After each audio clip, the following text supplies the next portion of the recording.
Earlier this year at Buckingham Palace, the Queen threw a party for her eldest son to celebrate a 50-year love affair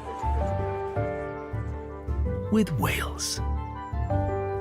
Welsh character has always had a fascination, and the humour is the other thing that I can never get over, really. We've been given special access to the Prince and his Duchess as they tour the country, and also received a personal invitation to Charles and Camilla's private Welsh home. After a lot of searching, we found this place, and so I'm thrilled that it provides me with a base whenever I can get to Wales. We'll meet the people who helped Prince Charles create his rural retreat. Prince of Wales wants some of our flooring. Yes, she said, yes, that's okay, isn't it? I'm like, yeah. With never-before-seen home movies, the Prince shares the true story of his investiture at Carnarvon Castle and how he didn't want to bungle it in front of 500 million viewers. Whether I could remember what I had to say. To live and die against all manner of foes.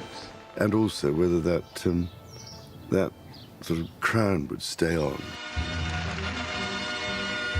Back then, there were people who'd do anything to prevent there even being a Prince of Wales. Now, what we're looking at now is an incident of some kind. Then, boom.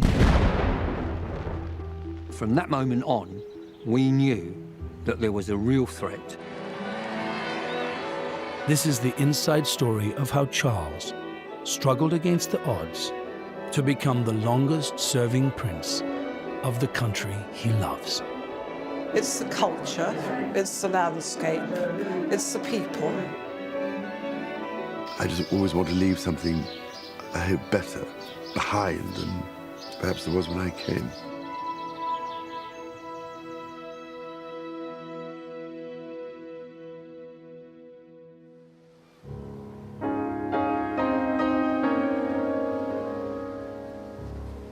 The title Prince of Wales has been given to the heir to the throne for the best part of a millennium, serving a proud and ancient land that's had a love-hate relationship with the crown. There's been years of harmony, and sometimes there's been clashes.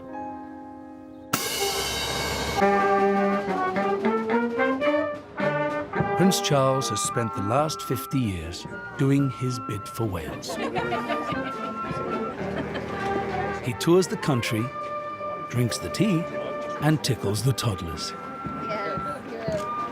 Given the fact that there's so many other things in other parts of the world and the Commonwealth and everything else, so trying to get round everything, as you can imagine, is always a bit of a challenge. First stop on the current tour is Nantgarw, outside Cardiff, where there are moves afoot to welcome the Prince. I think it's your right leg behind your left. I'm so excited.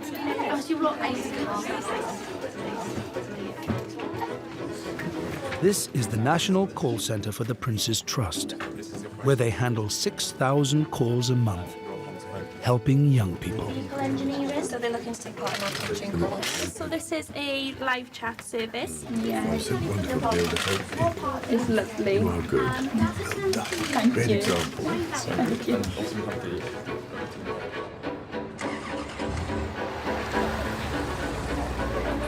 Next up is a 100-mile journey to North Wales.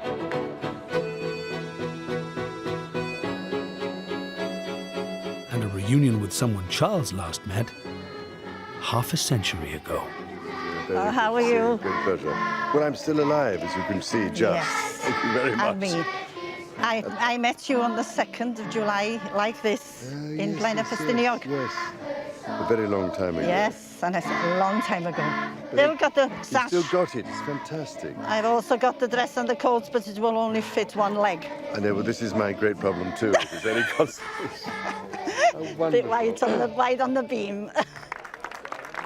Pleasure to see you. And you. It's been marvellous. Lovely to meet you again. Maybe we ought to have a gathering of all the hostesses. Yes. Yeah, well, You never know. got pictures of them all. You have? Yes.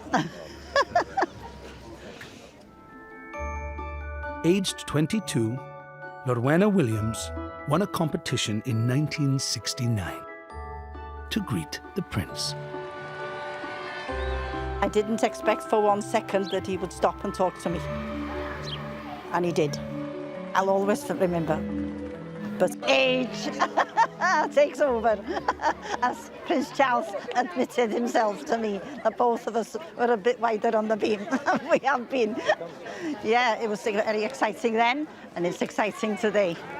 Lovely to meet him and repeat it after 50 years. I can't believe 50 years.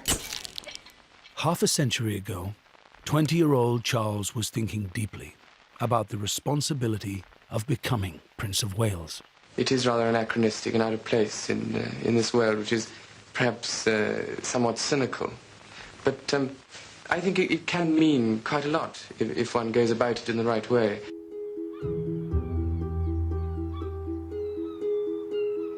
Charles's role was first made public with great fanfare, well ahead of time, at the Commonwealth Games in Cardiff in 1958.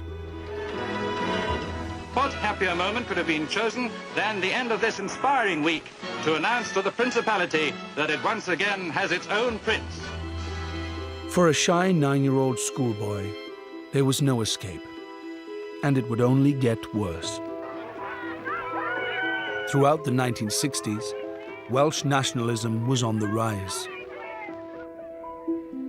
Wales is a very proud country.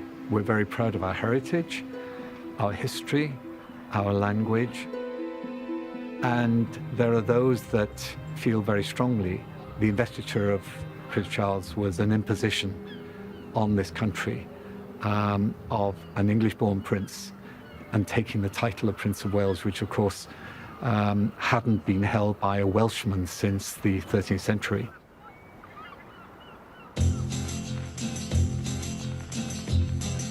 By 1969, the year of the investiture, Wales was deeply divided.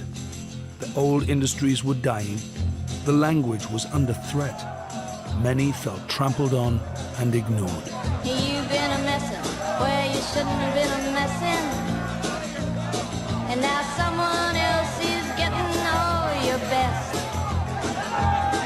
These boots are made for walking, and that's just what they'll do. One of these days, these boots are gonna walk all over you.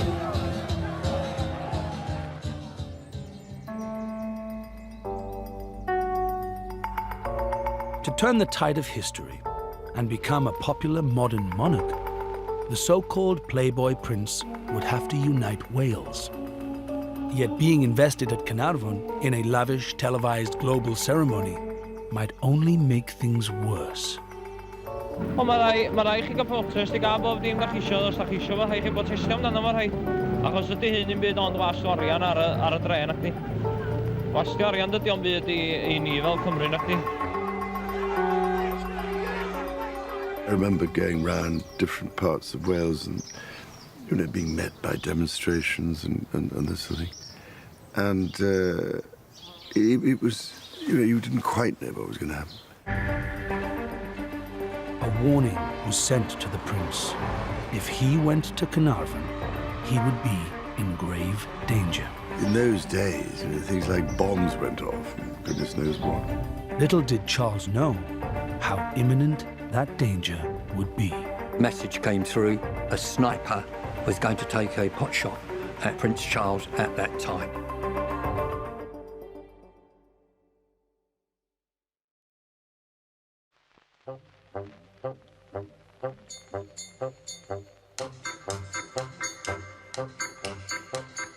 It's 1969, and two worlds are about to collide. You say that you care if you say you love me madly, I'd gladly be there like a puppet on a string. I was in the middle of my history degree at Cambridge. Arriving at Aberystwyth was, I think, probably more of a surprise and shock for everybody else, as I turned up with an awful lot of media, as you can imagine.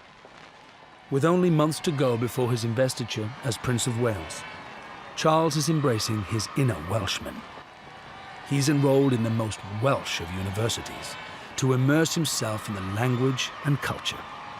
It's a bid for acceptance.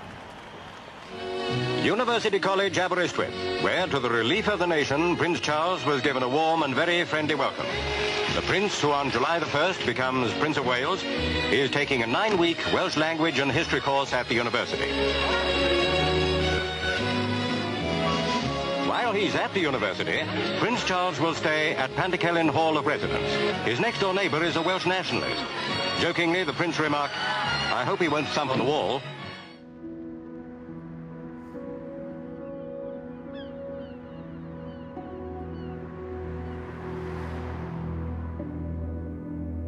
Doctoral student Rhodri Evans has combed through the university archives. He's discovered how the presence of the heir to the throne whipped up a frenzy of protest. Aberystwyth at the time was something of a hotbed of radicalism, be it radical nationalism. There were a number of CND activists. There was a Marxist society, students with Republican leanings. Certainly a sense that the somewhat conservative Charles would have found it difficult to mix with such a radical cohort of students. Every day I had to go down into the town where I went to these lectures, and most days there seemed to be a demonstration going on against me. The counter-demonstration, usually by splendid middle-aged ladies who got out of a bus. Anyway, that was an interesting experience. It wasn't just the older ladies going weak at the knees. O'n i'n sylwi hefyd bod y merched ymhlith y myfyrwyr yn rhoi croeso mawr i'r ddod nawr yma. A chi'n meddwl y bydd o falle yn cael mwy o hwyl gyda'r merched yn rhai o'ch chi? Wel, fi'n credu yn i ateb y cwestiwn yna, mae'r car yw'r dynfa fwyaf. Mae merched yn licio sports car.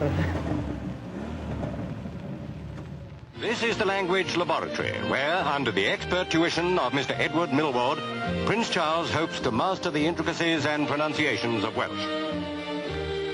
I did my utmost to learn as much as I could, but in a term it's quite difficult, and I'm not as brilliant a linguist as I'd like to be. To get away from the chaos on campus, the 20-year-old prince took long mountain walks. His love for the Welsh landscape was born. I remember one day exploring a bit of wonderfully remote mid-Wales, which is magical countryside and relatively empty, and I got completely lost. And I had this chance to explore. I rather fell in love with a lot of the Welsh countryside. I learned an awful lot about Wales in the process. Charles couldn't stay in the hills forever. The clock was ticking down to the ceremony that would change his life.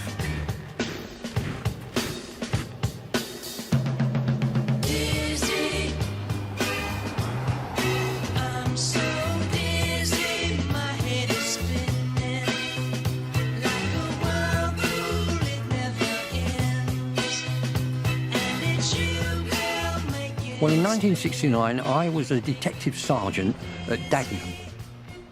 The phone rang, and someone said, the Detective Chief Superintendent wants to speak to you, Len. And his name was Jolly Jack Wiesner. First words he said to me were, "Len, are you Welsh?" So I said, "Well, what do you want to know for?" He said, "They're looking for a Detective Sergeant First Class to be a team leader down in Carnarvon at the investiture of the Prince of Wales." And I thought, wow, there's a chance to take part in history.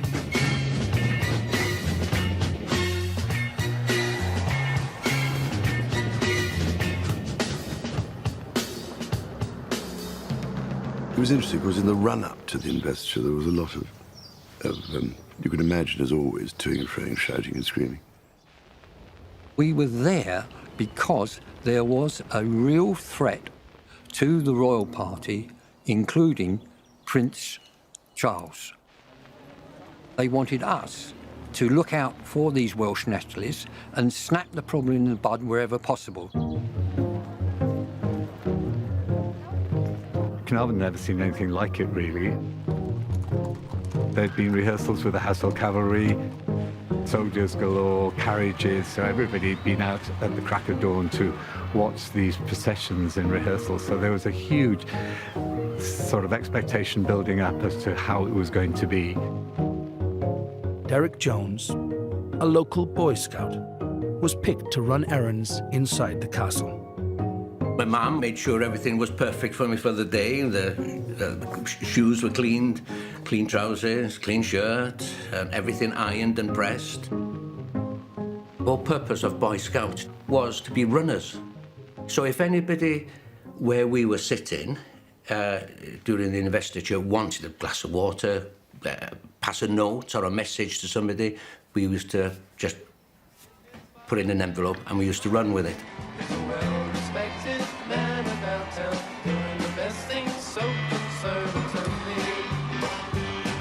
It was a tremendous atmosphere. People were happy.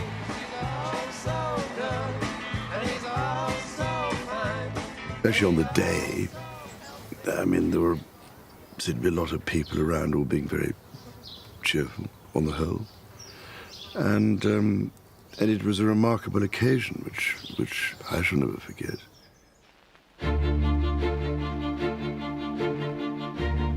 It was amazing. It was here in our town, and this old castle that stood here for so many hundreds of years, bedecked with amazing finery and bunting, and we were right in the middle of it. Choreographed by my uncle-in-law, Lord Snowdon, with all those splendid 1960s, red chairs, which some people have still got. I walked along the red carpet, and this guardsman grabbed hold of me, picked me up, because he was something like, felt like about 7'6", but he wasn't. Picked me up, dropped me somewhere else, got the hoover out and hoovered the carpet back into its place. But no one was supposed to go on the red carpet. Who did? Me. Around the castle, a crowd of nearly 100,000 were gathering, and the police were on the lookout for troublemakers. I think the aim was to employ Welsh-speaking detectives. Well, there wasn't enough to go around, and I think they settled for half Welsh-speaking detectives and half detectives with Welsh names. There were several innovations that I'd never come across before. One was the use of personal radios. We looked a bit like FBI agents with the earpiece and the light max. And the other thing was, just like a bird book, you had these albums, and in it were photographs of all the Welsh national suspects who were possible troublemakers. They almost wore a uniform, a drab anorak type thing, and you'd know. The idea was, if one was spotted, you could whip it out and you could identify the bloke. You could then look for him, spot him, and then pay particular attention to him. We would come up one on either side and then close in, and then they'd be fully aware that they had two big blokes either side of them. And then it was conveyed to them mentally, physically, and verbally that their presence was no longer required and that they should leave if they wanted to leave under their own steam. The crowd was made up of two distinct elements. The Welsh patriots, and they were cheering the Queen, and particularly the Prince of Wales, to the rafters. The others, the Welsh nationalists, made it clear that they had a distinct dislike for the royal family, and the royal family should off and leave Wales.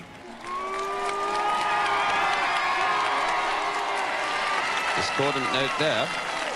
Just a few boos among the cheers.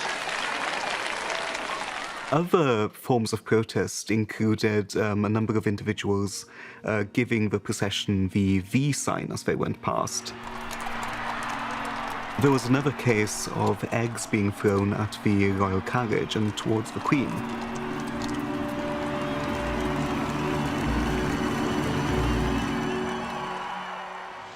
A modern prince in a medieval castle kneeling before the Queen, who was fulfilling a promise and giving Wales a worthy prince for its own, in a manner set... It appeared to be very emotional when she finally started the actual ceremony of crowning him, doing the cloak and wrapping that around. It was a mother-son moment, I think. I, Charles, Prince of Wales, do become your liege man of life and limb, and of earthly worship. And faith and truth I will bear unto thee, to live and die against all manner of folks.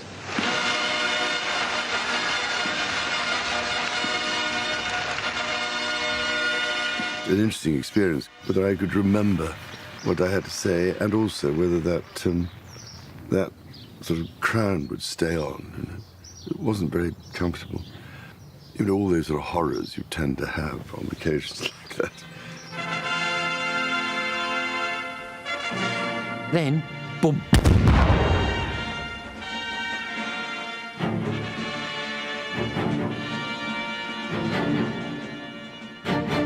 Those of us that knew what an explosion sounded like knew that it was an explosion. We knew that there was a real threat and there was potential there for danger. Now, what we're looking at now is an incident of some kind. I heard an explosion. We thought that one of the guns had gone off accidentally. There could just possibly have been an explosion.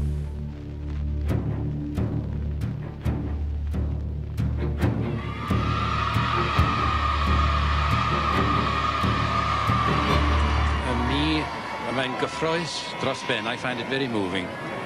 His youth and his modest bearing, it's a good combination.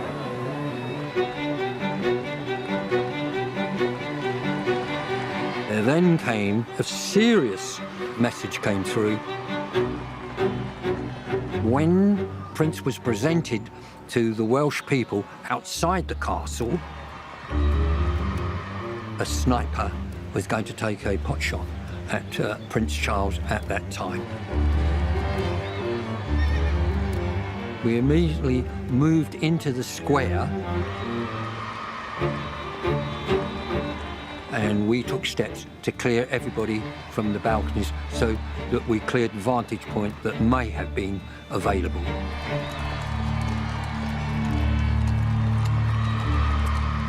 My father's house was searched, mother and father's house was searched. Though all the police and guards and all the other people were there, but there was still that threat. They must have been very, very worried about something going wrong.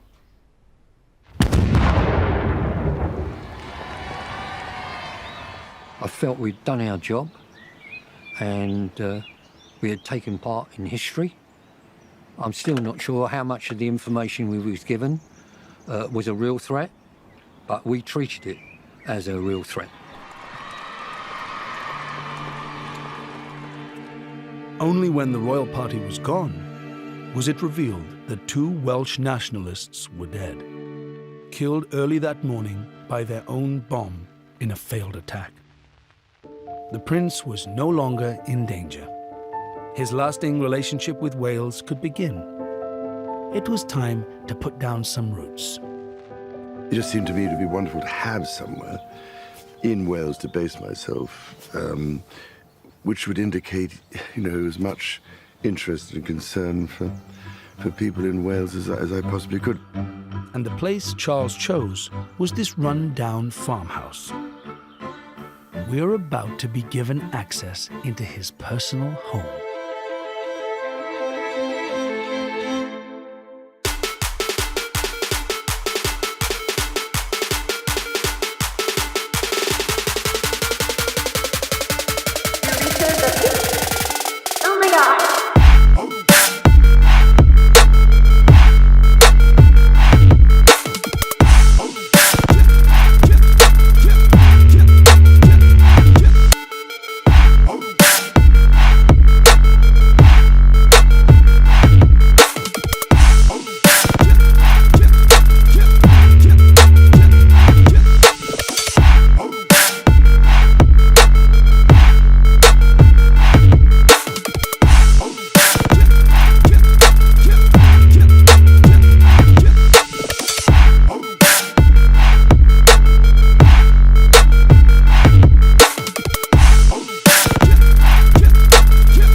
the beautiful landscape of mid-Wales is a simple farm building that's rarely been filmed. It's the first time an heir to the throne has actually owned a house in Wales. Finding the right Welsh place for a royal residence has been no easy task. It just seemed to me to be wonderful to have somewhere in Wales to base myself. Trouble is, it took 40 years to find anywhere. I tried, but somehow, I don't know, nothing seemed to work or come about. And in the end, after a lot of searching, we found this place. It's a marvelous way of, connecting with local people and the local farming community when I can and that sort of thing. And I've done what I can, with the wildflower meadows and things, trying to encourage the pollinating insects. So, they're around the house now and have gradually got more and more interesting. So I planted a lot of trees and put in, the odd hedgerow and all this sort of thing. Now, after 10 years or more, it's beginning suddenly to look a bit more as it should. So, I don't know, I hope I've done a little bit for this little tiny corner of Wales to enhance it. The house is about as far from a palace as it is possible to be. Prince Charles has created his own green paradise. It's the ultimate DIY project, really, and also somewhere which could be termed as a bolt hole.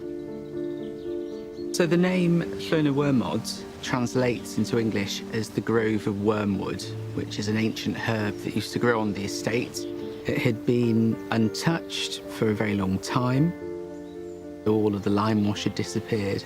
There were slurry pits and corrugated barns. It took the prince's vision to kind of imagine what this space could look like. Even the royal flock is doing their best to help. The building was insulated with sheep's wool, and it was lime washed outside. All of this really was in an effort to make it sustainable, to make it one with the landscape. Many of the furnishings have been upcycled, including the ultimate royal hand-me-down. This dresser was given by the ladies of Meirionydd, which is up in northwest Wales. It was given to the Queen when she was princess on her marriage in 1947. One of the great features are the rugs, and that was one of the design elements that the Duchess of Cornwall in particular was very keen to celebrate. And it's very different to the other royal properties in Britain, and it's a great homage to the craftspeople of previous generations. I've tried as hard as I can to encourage people to remember and to develop, the timeless nature of their culture and tradition.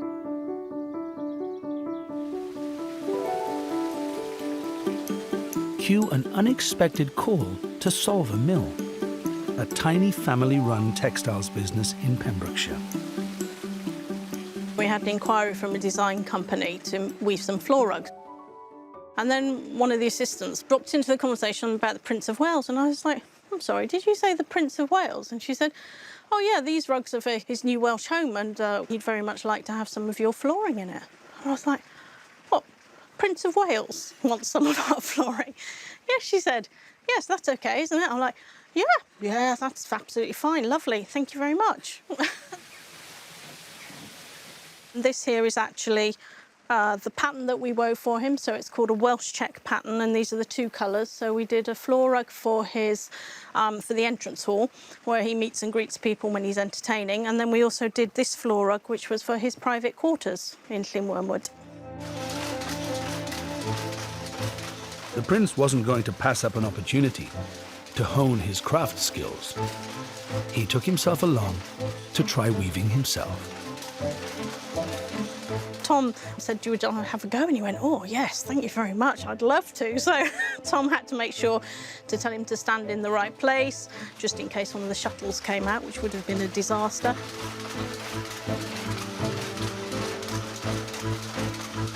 He was a bit tentative to begin with, but once he got into it, he loved it. I think he could have stayed there all day, actually, watching the shuttle flying backwards and forwards. And then he came back through into the shop, and then we sat and had Welsh cake, sparrowbreath and tea with them, which was unbelievably surreal.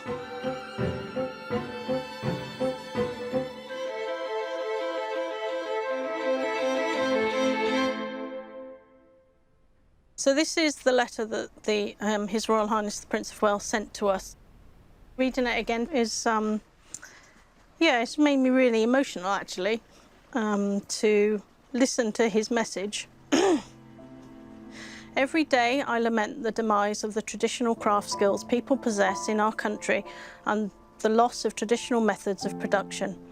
I do believe such skills and methods are timeless, truly sustainable and invaluable, and it is imperative that we do not forget our local stories and identity. Charles. Those were the days, my friend, we thought they'd never end. We'd sing and dance forever and a The prince's empathy with these local stories and identity began back in 1969, in the days following his investiture.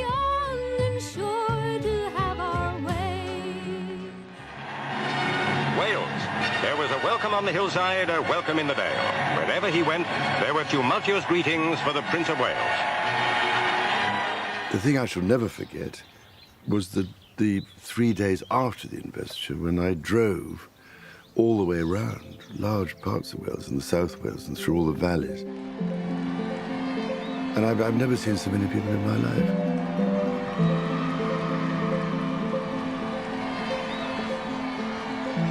People were so incredibly friendly and enthusiastic.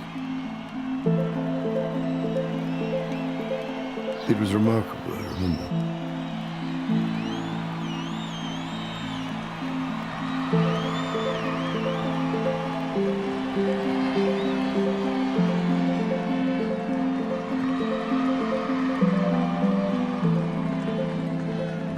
Driving through all those communities, particularly in South Wales, it was extraordinary.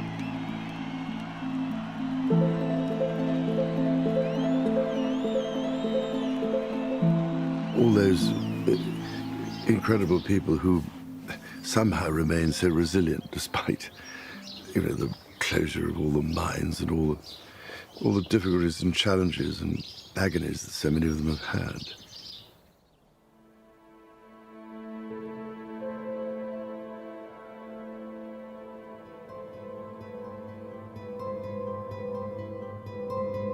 Charles was encountering South Wales in the shadow of Britain's greatest post-war disaster.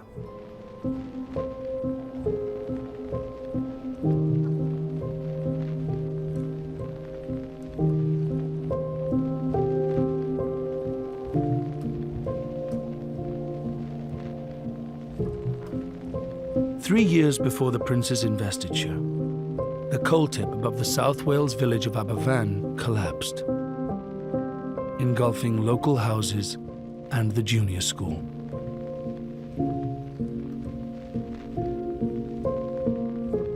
A 116 children and 28 adults died. A generation was wiped out in minutes.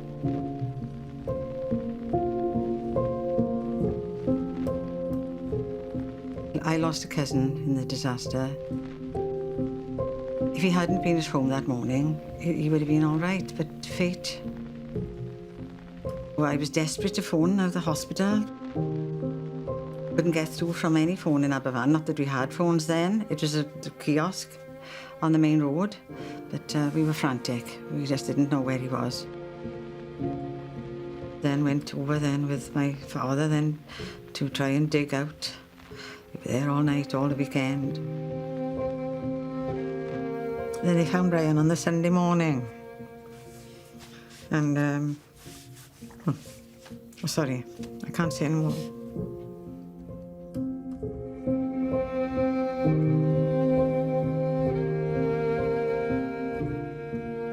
I was at school, I think, and we were all horrified by it. That such a tragedy could occur on such a scale. That was the really frighteningly awful thing about it. And with the whole school.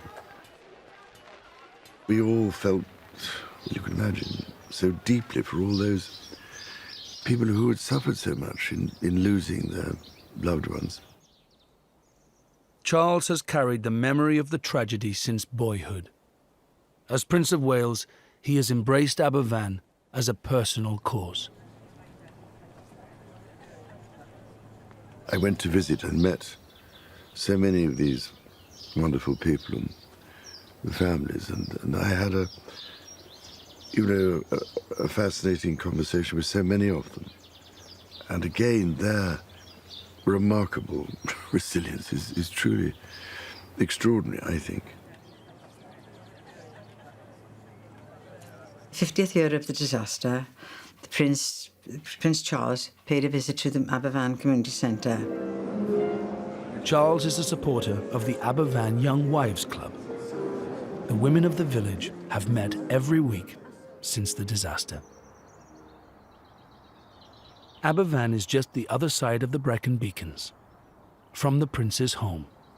I have a party here every year when I come for quite a lot of the locals and the neighbours and everything else. And it's always a marvellous opportunity to catch up with everybody.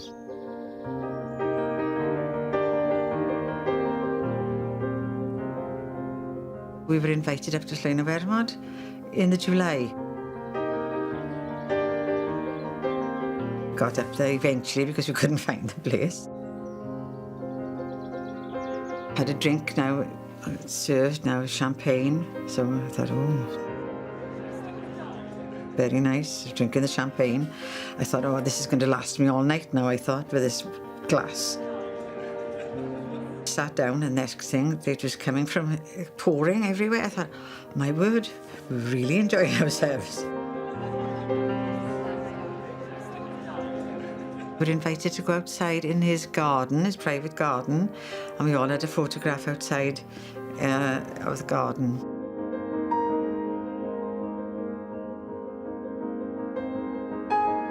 Very privileged, and he was very nice to us. Thoroughly enjoyed the evening, and it was such a lovely evening, and we were coming back over the Brecon Beacons. It was superb.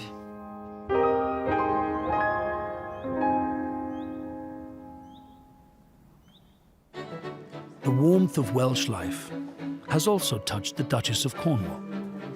Her husband's passion for Wales is infectious. It's a sense of community. Because a lot of these villages are very remote, I think that the way people pull together and help each other, I think he sees that. Yet throwing his lot in with the locals will propel the prince outside his comfort zone.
While he's almost one of the locals, some duties don't come quite so naturally. To a Prince of Wales more at home in a wildflower meadow than the front row of a scrum.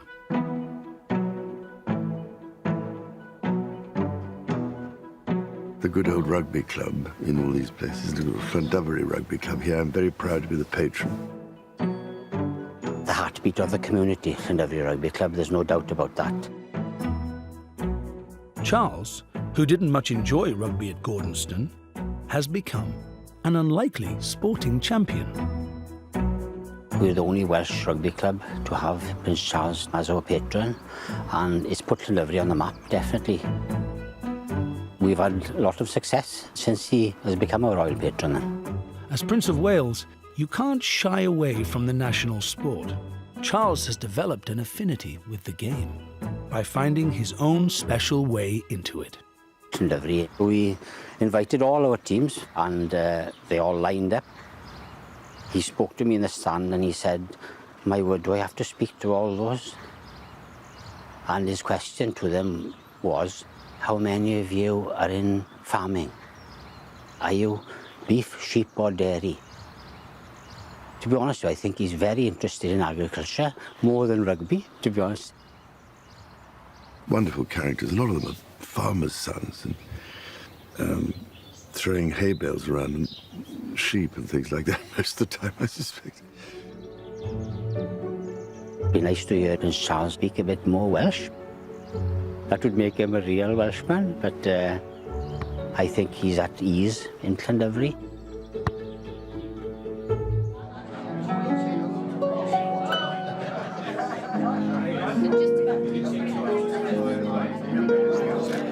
That's for you. I wish you a very, very happy 100th birthday.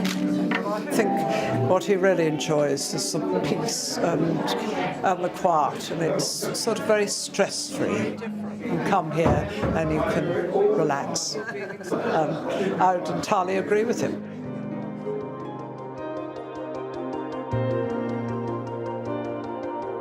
On the last day of his Welsh tour, the Prince is making a very personal visit.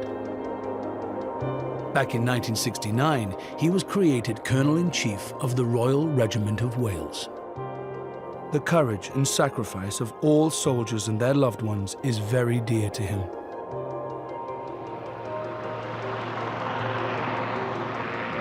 Charles is asked to stop by at a simple farmhouse in a remote part of Snowdonia. Speak loud to me because I can't hear very well. I try my best. After the kids. And I'll raise the volume a bit. Up until a few years ago, 90-year-old Gerald Williams was still living in the house. I remember years ago visiting a wonderful old farmer back in 1969. That's a long time ago. I know, but he was exactly like this. Did you manage to live in here on the whole without it getting too cold in the winter? Oh, yes. It was all right. It wasn't cold when you were up here. You're acclimatized, don't you? No, I know. As I remember drinking. Gerald's uncle, a hero of Wales, was raised here. He was the celebrated World War I poet Hedd Wyn. In the summer of 1917, Hedd Wyn stole away from army camp to help with the harvest on the family farm. For that, he was called a deserter, punished by the British authorities, and sent directly to the front at Passchendaele. He was conscripted to go to war, wasn't he? He didn't go there of his own accord. And he was just a young man here from out in the country here. And because he was a deserter, he was in the first push. And he was killed the second day. Yeah. You think that something like 40,000 Welshmen were killed during the First World War? And I mean, even from here, Traws-Fynedd, how many? Some 30 or 40 from here were killed. These remarkable people who were called up found themselves in this hell of a maelstrom in Flanders. And of course, his name, Hedwyn, really means blessed peace. That's the ultimate irony of all this. So it's been wonderful for me just to have a chance to come and make a small pilgrimage here, if you see what I mean, to the house of this truly remarkable man in the great tradition of Welsh poets.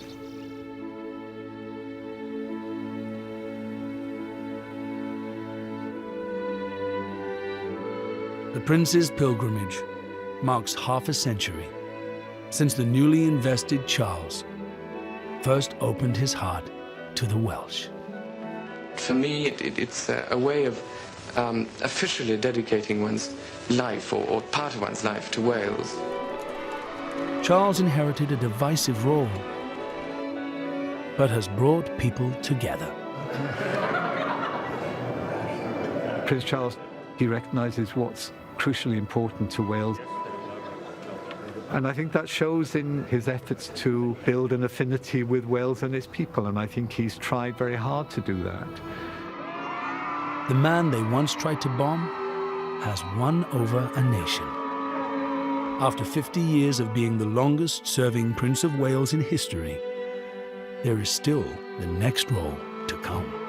By being here for that period, it did make an enormous difference to my understanding of the way Wales works. And I mean, what I did pick up, I think particularly, was the immense sense of real community. It is a wonderful mosaic that I think makes the Principality so special.